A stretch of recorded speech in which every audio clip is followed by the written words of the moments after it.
The iQOO 15 has already gone live in China, and if rumors are right, it won't take long for it to hit the Indian market. And honestly, the hype around this phone is quite real, especially in the gaming community. Now, the iQOO 13 set a pretty high bar with solid performance and a big display. So the big question naturally is, can the iQOO 15 take things even further, or is it just a tiny refresh with a fancy name? Well, let's break down what's new, what's exciting, and whether this looks like a meaningful jump over the iQOO 13. I am Aman for Digit, and now let's get started. The iQOO 13 wasn't exactly a small phone, and the iQOO 15 clearly doesn't plan on shrinking either. The new phone will reportedly get a slightly larger 6.85-inch LTPO AMOLED panel, and even though that size difference isn't huge on paper, the real upgrade seems to be in brightness. We could be looking at peak brightness going all the way up to around 6000 nits, which is just wild. Outdoor visibility should be fantastic, and HDR content should look really punchy. The refresh rate stays at 144Hz, which is still super smooth, and we may see slimmer bezels and a cleaner design this year. The iQOO 13 already had the Snapdragon 8 Elite chip, and it crushed pretty much every benchmark and gaming test. But the iQOO 15 is moving to the Snapdragon 8 Elite Gen 5, and that alone puts it right at the top of the performance chart for 2025 Android smartphones. What's even more interesting is the rumored Q3 companion chip focused on gaming stability.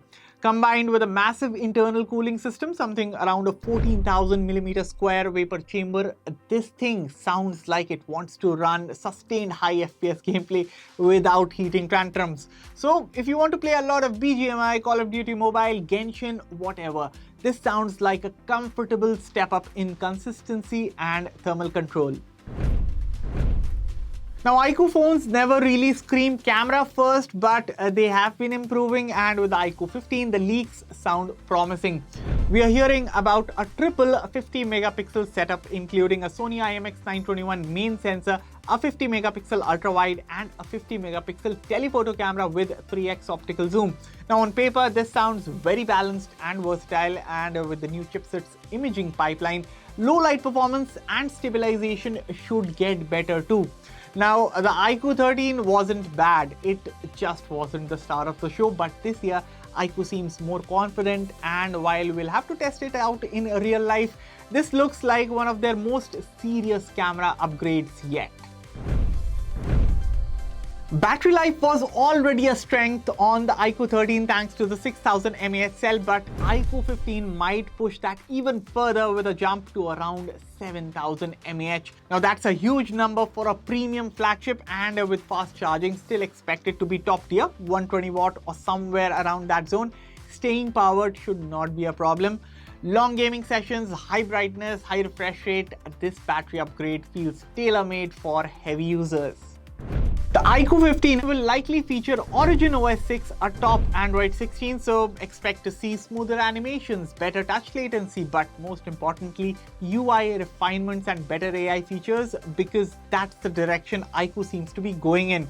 As for the price, looking at the China conversion and how the iQOO 13 was priced in India, the iQOO 15 should start somewhere around 55,000 in India, and considering what's on offer, it could be the most performance-focused flagship deals of the year. So, is the iQOO 15 a huge upgrade over the iQOO 13? On paper, yes, there's a better screen, brighter panel, next-gen chipset, bigger battery, stronger cooling, and a more confident camera system. So, if you're into gaming or just want pure flagship speed, this looks like an exciting one to wait for. Let me know which feature you are most curious about, and once it lands in India, we'll have the proper hands-on and a full review. Thank you for watching, and I will catch you all in the next one.